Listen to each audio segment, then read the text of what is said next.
तेलंगाना में नक्सल मोर्चे पर सुरक्षा एजेंसियों को एक और बड़ी सफलता मिलने जा रही है। लंबे समय से जंगलों में सक्रिय नक्सल संगठनों को आज बड़ा झटका लगने वाला है। हैदराबाद में तेलंगाना डीजीपी के मौजूदगी में 37 नक्सली सरेंडर करने वाले। सरेंडर करने वालों में नक्सलियों की केंद्रीय कमेटी का महत्वपूर्ण सदस्य आज़ाद उर्फ अब्बासी नारायण भी शामिल है। बताया जा रहा है कि नारायण कई वर्षों से संगठन की रणनीतिक योजना, भर्ती और हथियार आपूर्ति के नेटवर्क में महत्वपूर्ण भूमिका निभाता रहा है। इसके अलावा नक्सली कमांडर हिडमा का करीबी सहयोगी एरा भी आज सरेंडर करेगा।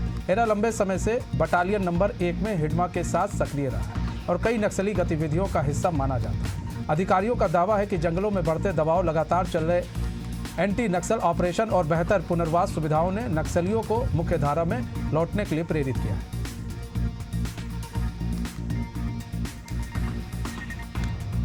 प्रशांत गज भी हमारे साथ जुड़ चुके हैं, हमारे संवाददाता, पूरी जानकारी के साथ।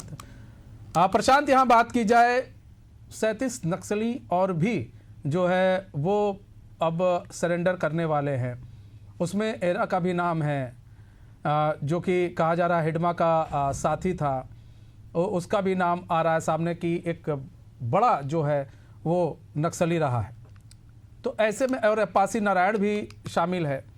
तो किस तरह से देखा जाए इस सरेंडर को? क्या अब वहां पर जितने भी बड़े नक्सली हैं अब वो डर चुके हैं?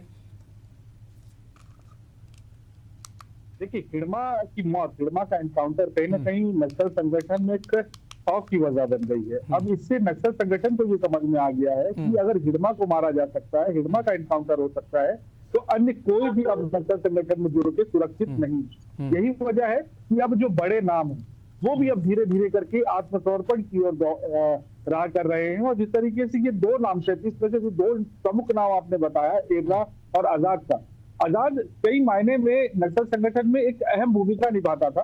राजनीतिक सलाहकार कहा जा सकता है, रणनीतिक सलाहकार कहा जा सकता है।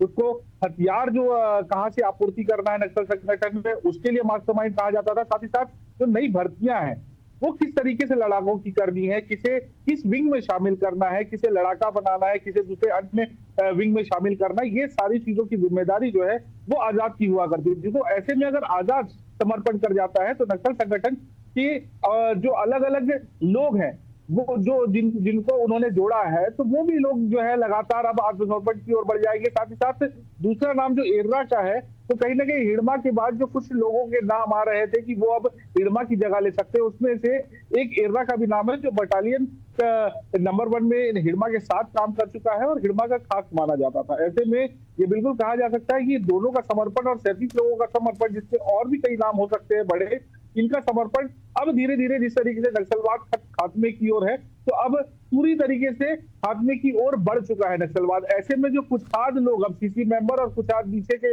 जो लोग हैं वो बचे हुए हैं, वो अब किस तरफ रुख अपनाते हैं ये देखने वाली बात होगी। लेकिन जिस तरीके से हिडमा की मौत हुई है, हिडमा का एनकाउंटर हुआ है, उसके बाद से पूरे नक्सल संगठन में दहशत का माहौल है, भय का माहौल है। जो भय और जो दहशत कभी ग्रामीणों के मन में नक्सलियों के लिए रहता था, नक्सलियों से डरते थे ग्रामीण, अब वो डर जवानों से नक्सलियों को हो रहा है, जो काफी अहम भूमिका निभाएगा। जो है हिडमा के मारे जाने के बाद कहीं ना कहीं नक्सलियों में एक डर, एक खौफ पैदा हो चुका है कि हमारे जवान जो है, जो हिडमा को ढूंढकर मार सकते हैं, तो कहीं ना कहीं इनको भी ढूंढकर मारा जा सकता है। तो इससे बढ़िया इन्होंने सरेंडर का ही रास्ता अब अपनाया है। तेलंगाना के डीजीपी के सामने ये सरेंडर करेंगे। बहुत बहुत धन्यवाद प्रशांत हमारे साथ जुड़ने के लिए और तमाम जानकारी साझा करने के लिए।